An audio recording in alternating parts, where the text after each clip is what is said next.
দেখি লাস্ট শেষ 1931 সালের পরে পূর্ণাঙ্গভাবে জাতিভিত্তিক জনগণনা হয়নি। 2011 সালে এই জাতিভিত্তিক জনগণনা তথা আর্থসামাজিকভাবে মানুষ কোন জায়গায় আছে এটা হলেও 2014 সালে বিজেপি সরকার আসার পরে এই রিপোর্ট পাবলিশ তারা করে। আর পশ্চিমবাংলার 2014-15 অর্থবর্ষে সেন্সাস হয়েছিল।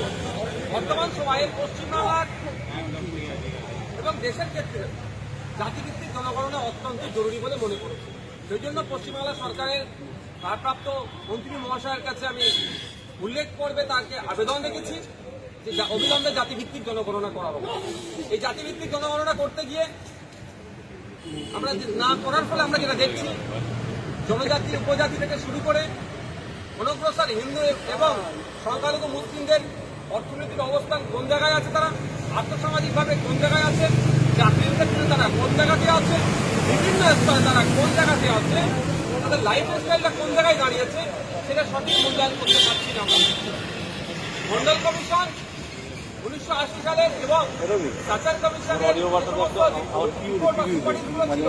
সবকটাই কিন্তু 1931 সালে এই জাতিভিত্তিক জনগণনাকে সামনে রেখে হয়ে গেছে।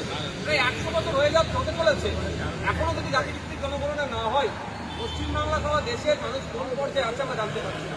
ইতিপূর্বে বিহার, অন্ধ্রপ্রদেশ এবং কর্ণাটকা স্টেট তারা স্ব উদ্যোগে জাতিভিত্তিক জনগণনা করছে। পশ্চিমবাংলা সরকার যাতে করে সেই জন্য আজকে মেনশন করবে এটা উল্লেখ করে